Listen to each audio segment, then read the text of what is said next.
Luego, ya para tenemos la comunicación interventricular, que es la presencia, como ya sabemos, del septo interventricular que permite la comunicación entre ambos ventrículos. Esta es la de mayor frecuencia, y ya que tener en cuenta que esta se puede llegar a cerrar espontáneamente. Cardiopatía congénita de mayor frecuencia podría cerrarse espontáneamente. La etiología de esta está presente en la vida fetal y se cierra espontáneamente por un proceso de organogénesis alrededor más o menos del tercer mes. Y la anatomía, como ya sabemos, es un defecto a nivel del tabique interventricular, que existe una abertura normal de la pared que separa ambos ventrículos. Tenemos acá, por ejemplo, una comunicación interventricular que es de la forma membranosa. Tenemos tipos de comunicación interventricular. El tipo 1 es el infundibular o conal, como vemos en la figura. El tipo 2 es el perimembranoso, que es único. Tenemos el tipo 3, que es un canal auriculoventricular, una vía de entrada al tabique. Y el tipo 4 es un muscular único o puede llegar a ser múltiple también. Por ejemplo, acá vemos un corazón sano y un corazón con una comunicación interventricular en la cual se mezcla tanto sangre oxigenada con sangre poco oxigenada. Vemos acá en este dibujo que existe paso de lo que es de sangre oxigenada al ventrículo derecho, y lleva tanto sangre oxigenada como también sangre poco oxigenada a la parte, a la circulación menor. En cambio el otro no hay un adecuado impulso de la arteria de sangre oxigenada. Es un cortocircuito, como ya vimos, de izquierda a derecha, porque el ventrículo izquierdo es como se dice, la bomba propiamente dicha, en la cual hay una sobrecarga de volumen a nivel del ventrículo izquierdo. Puede haber el aumento de la presión diastólica al final en el ventrículo izquierdo. ¿Y esto qué nos va a ocasionar? Un aumento de la presión a nivel de la aurícula derecha. Y este aumento de la presión a nivel de la aurícula derecha nos puede dar un aumento de la presión pulmonar. Y esto nos puede dar un aumento a nivel de lo que es pulmonar y una disminución, porque hay retorno venoso y hay una exageradamente resistencia, lo cual nos hace que haya una disminución en el intercambio gaseoso, y esto nos puede llegar a producir un edema pulmonar. Y cuando el compromiso es a nivel del gasto cardíaco sistémico, hay disminución del flujo renal, porque no hay una adecuada eliminación de sangre a nivel de esta. Hay activación de catecolaminas, del sistema renina, angiotensina, aldosterona, hay retención de sodio. ¿Y qué nos va a producir Igual, un aumento de la presión pulmonar y nuevamente el proceso para llegarnos a producir un edema pulmonar. La clasificación fisiopatológica: tenemos la comunicación interventricular pequeña o la enfermedad de Roger, que es aquella que es menor a 1 centímetro. Tenemos una comunicación interventricular de tamaño mediano, que es de 1 a 1.5 centímetros. Estas son las llamadas pequeñas o restrictivas. Generalmente estas son asintomáticas, no nos producen ningún tipo de síntoma. La comunicación interventricular de gran tamaño, que es de 1.5 a 3 centímetros.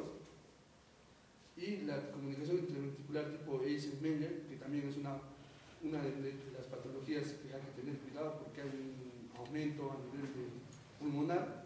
Nos producen, son las grandes y son las no restrictivas. Nos producen, ¿qué nos van a producir? Síntomas de insuficiencia cardíaca, hipertensión pulmonar, porque y las cianosis. Como vemos acá, es un corazón normal y tenemos el síndrome de Eisenmenger, el cual, gracias a esto, nos va a dar un aumento de flujo sanguíneo a nivel de los pulmones. La clínica de esto, como ya les dije, en las pequeñas son asintomáticos. Puede haber un soplo a nivel de toda la sístole pansistólico, Esta puede ser un tanto ruido o puede ser de alta frecuencia, y esta mejor se ve en la región paraesternal izquierda.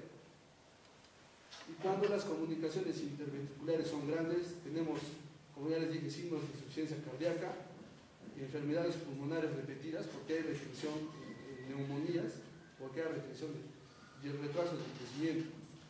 En la exploración física tenemos una prominencia de la región precordial, debido, como ya les dije, a la dilatación cardíaca precoz, la palpación del ventrículo izquierdo o hipercinético que desplaza el ápex a la izquierda. Tenemos como ya un latido paraesternal derecho, y igual que el otro, un soplo pansistólico característico, y también podemos encontrar un tercer ruido que es característico. La semiología del CID, por supuesto, es más escandalosa que el CIA, ¿no es cierto? Estamos hablando de ventrículo, ¿no? Con prominencia del recordio, con el soplo fuerte, etc. En el CIA más suavecito puede haber desdoblamiento fijo y constante del segundo ruido, porque el segundo ruido normalmente se desdobla, pero con la inspiración profunda se desdobla, pero después no. En cambio, en el CIA el desdoblamiento siempre es pum, pra. El segundo está desdoblado, ¿no? Y toda la semiología del CIB, por supuesto, es más aparatosa, ¿no? Entonces, no creo que eso se pase por alto. Y hablando por criterio de frecuencia, como cardiopatía congénita más frecuente, ¿no? El CIB. Seguimos. El diagnóstico de esto, en una radiografía de tórax, ¿qué podemos ver? Una cardiomegalia. En el electrocardiograma hay una hipertrofia ventricular, y tanto de los ventrículos como de la aurícula izquierda. En la ecocardiografía y en la resonancia magnética hay una amplitud, y podemos observar las comunicaciones interventriculares. Y cuando realizamos un cateterismo, el salto simétrico en el ventrículo derecho, que son características. Las indicaciones de una angiografía son niños mayores en quienes es necesario cuantificar esa resistencia pulmonar que nos va a llevar a varios problemas con la salud, antes de recomendar el cierre de la malformación. ¿Qué nos va a indicar la angiografía? Nos va a decir la localización, nos va a decir el tamaño de la comunicación interventricular, qué anomalías están asociadas a esta, como ya las vimos, y definir el estado de la circulación pulmonar, la presión arterial, la presión pulmonar, la resistencia vascular periférica y la relación entre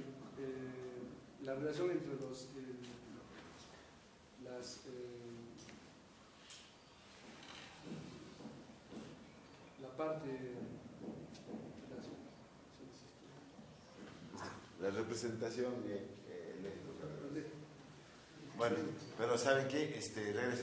Ahí obviamente la indicación del médico general para los padres de un niño con CIB va a ser que se opere antes de que desarrolle hipertensión pulmonar, porque la hipertensión pulmonar va a tener una traducción histológica, ¿no?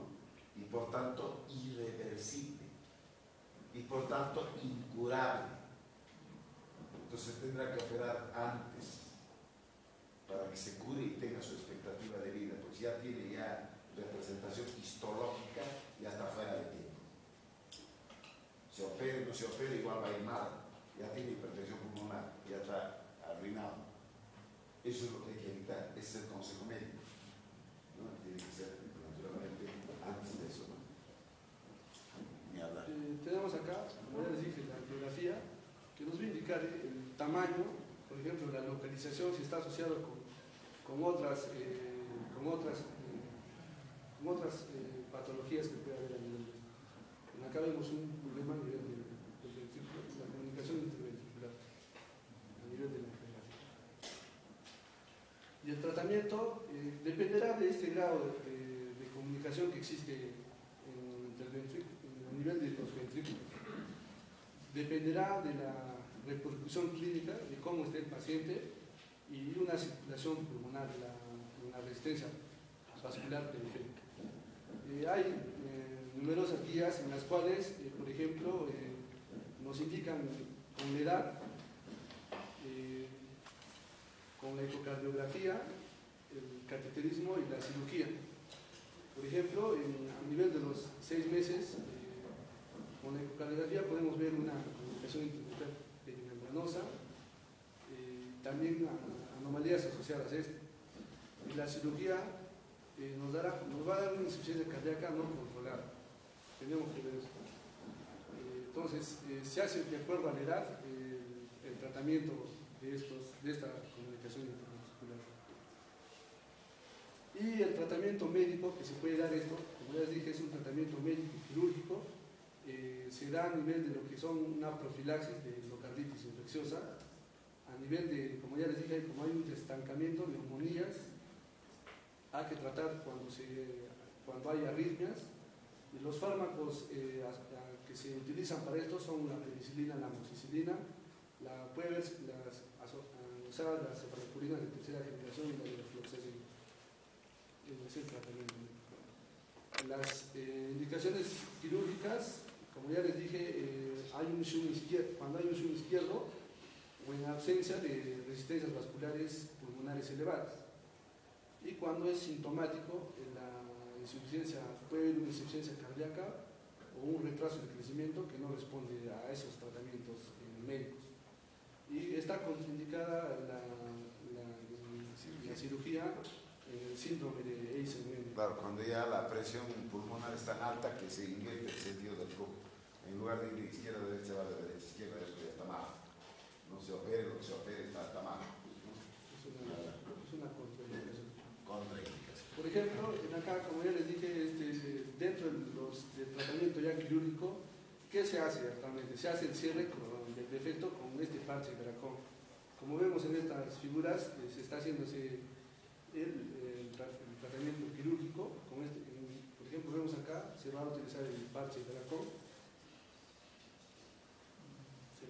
Ya se está realizando. Acá vemos el cierre con el parche. Y actualmente, lo que hemos visto en la bibliografía, esta técnica es muy interesante, pero solamente se usa en aquellas que, o sea, hay algunas características para usar, que es la técnica percutánea o los amplexos, que son dispositivos que obstruyen la comunicación interventricular para que ya no haya una comunicación y el paciente ya no tenga este tipo de problemas. Eso es dentro de los últimos tratamientos que se ha hecho, ya no el parche. Vemos acá, por ejemplo, que han entrado con una técnica percutánea y es como un globo, inflan en un lado, pasan el catéter al otro lado y inflan y queda como una rueda entre el septo interventricular y es uno de los más utilizados actualmente.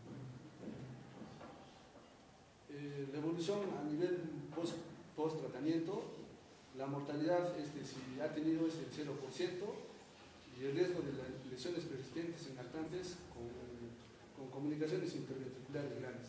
Estamos hablando de CIB a nivel del tabique interventricular. ¿Cuál sería la complicación? ¿Complicación de la cirugía cuál sería? ¿Qué es el tabique interventricular? ¿Qué cosa queda en el tabique?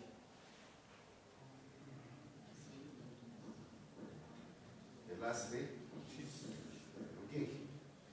Y por tanto, ¿cuál sería la complicación después de ponerle un parche de Gracón? Un bloqueo aurículo-ventricular total. ¿Cuál sería la solución? Para bloqueo aurículo-ventricular total, completo, un marcapaso.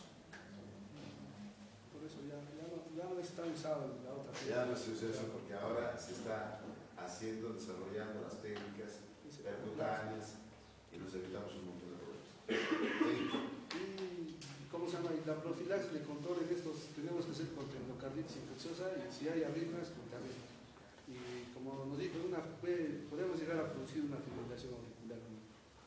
Eso sería dentro de todo. Claro. Ahora, ¿cuál sería la complicación? Porque hablaba ya de su compañero sobre cirugía. ¿Cuál es la cirugía para el ductus arterioso? ¿Cuál sería?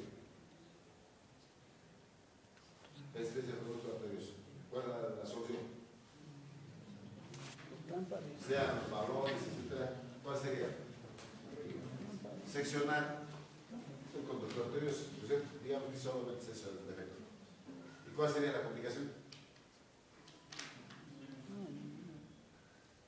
Por un lado, sangrados de los cabos. Otro, lesión por factores anatómicos. Lesión del nervio recurrente.